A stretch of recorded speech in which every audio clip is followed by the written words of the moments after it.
नमस्कार। आप देख रहे हैं 90s समाचार। सबसे पहले इस बुलेटिन की मुख्य खबरें। प्रधानमंत्री नरेंद्र मोदी ने रेलवे और बुनियादी ढांचे से जुड़ी परियोजनाओं की समीक्षा की। विकास कार्यों की प्रगति पर जोर। गणतंत्र दिवस से पहले सुरक्षा एजेंसियों का अलर्ट। दिल्ली समेत कई बड़े शहरों में सतर्कता बढ़ाई गई। नई दिल्ली विश्व पुस्तक मेला अंतर्राष्ट्रीय मंच के रूप में उभरा। कई देशों की भागीदारी। मध्य प्रदेश के बांधवगढ़ टाइगर रिजर्व में एक और बाघ की मौत। वन्य जीव सुरक्षा को लेकर चिंता। उत्तर भारत में ठंड और घना कोहरा जारी। यातायात प्रभावित। बैडमिंटन इंडिया ओपन टूर्नामेंट नई दिल्ली में जारी। अंतर्राष्ट्रीय खिलाड़ी मुकाबलों में जुटे। अब खबरें विस्तार से। प्रधानमंत्री नरेंद्र मोदी ने आज रेलवे और बुनियादी ढांचे से जुड़ी परियोजनाओं की प्रगति की समीक्षा की। प्रधानमंत्री ने कहा कि देश में कनेक्टिविटी बढ़ाने के लिए रेलवे और परिवहन परियोजनाओं की भूमिका बेहद अहम है। उन्होंने अधिकारियों से कहा कि तय समय सीमा में काम पूरा किया जाए ताकि आम लोगों को इन परियोजनाओं का सीधा लाभ मिल सके। बैठक में नई रेल लाइनों, स्टेशन पुनर्विकास और यात्री सुविधाओं को लेकर भी चर्चा हुई। सरकार का कहना है कि इन परियोजनाओं से रोजगार के अवसर बढ़ेंगे और आर्थिक गतिविधियों को गति मिलेगी।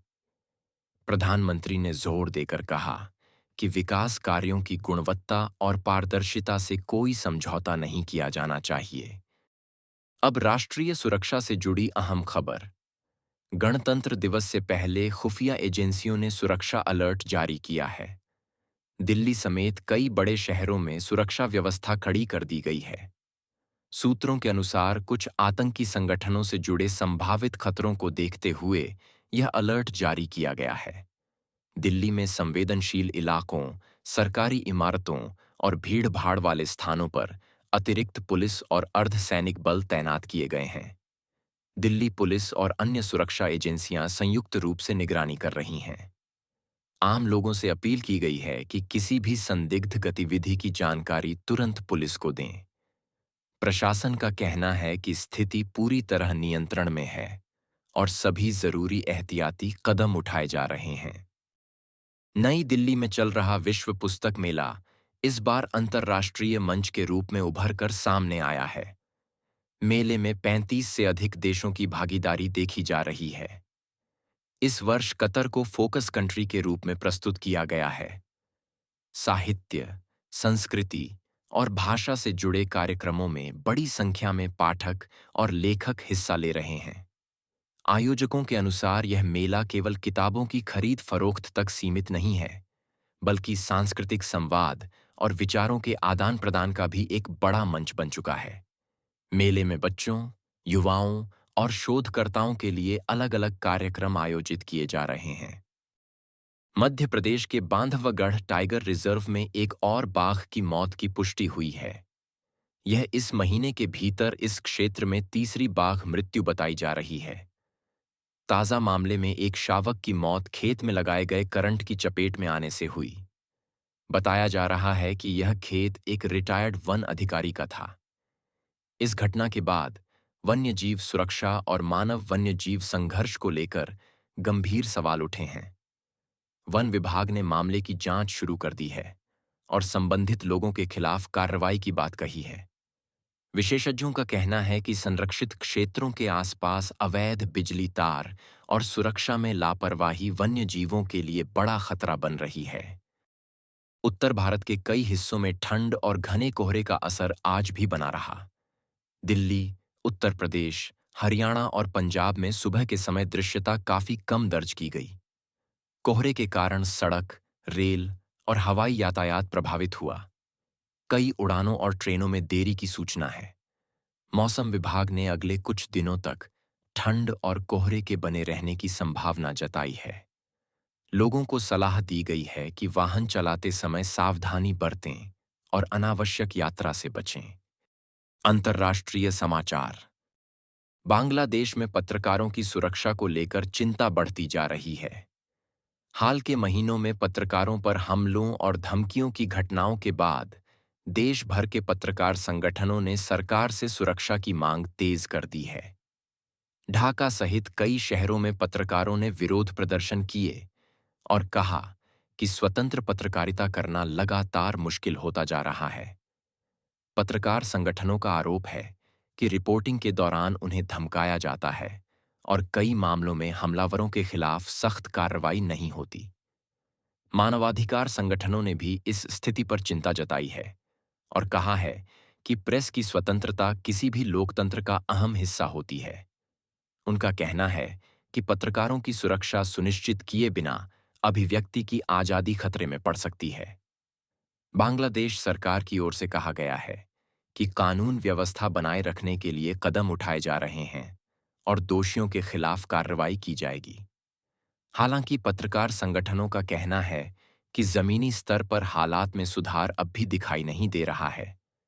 यह मुद्दा इसलिए अहम माना जा रहा है क्योंकि दक्षिण एशिया में मीडिया की स्वतंत्रता और पत्रकारों की सुरक्षा को लेकर अंतर्राष्ट्रीय स्तर पर भी लगातार नजर रखी जा रही है। संयुक्त अमेरिका के राष्ट्रपति डोनाल्ड ट्रंप के नेतृत्व में देश की विदेश नीति और कुछ विवादास्पद फैसलों को लेकर वैश्विक स्तर पर चर्चा तेज हो गई है।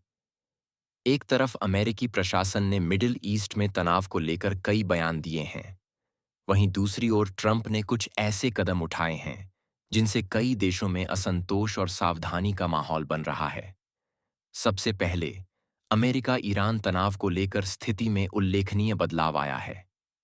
ट्रंप प्रशासन ने ईरान में राजनीतिक कैदियों के निष्पादन को रोकने पर ईरानी पक्ष को धन्यवाद दिया है, जिससे क्षेत्र में अचानक तनाव कम होने जैसा संकेत आया है।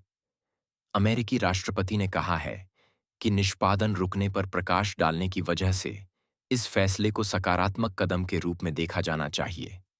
हालांकि पूर्व में ट्रंप द्वारा ईरान पर सैन्य कार्रवाई की धमकियां दी गई थीं, लेकिन बाद में इस तरह के हमले को टाल दिए जाने से यह स्पष्ट नहीं हो पाया कि प्रशासन पूरी तरह से सैन्य विकल्प से किनारा कर चुका है या नहीं। कुछ विश्लेषकों का कहना है कि यह स्थिति कूटनीतिक दबाव और क्षेत्रीय स्थिरता को ध्यान में रखते हुए बनाई गई प्रतीत होती है। दूसरी बड़ी बात ग्रीनलैंड को लेकर है।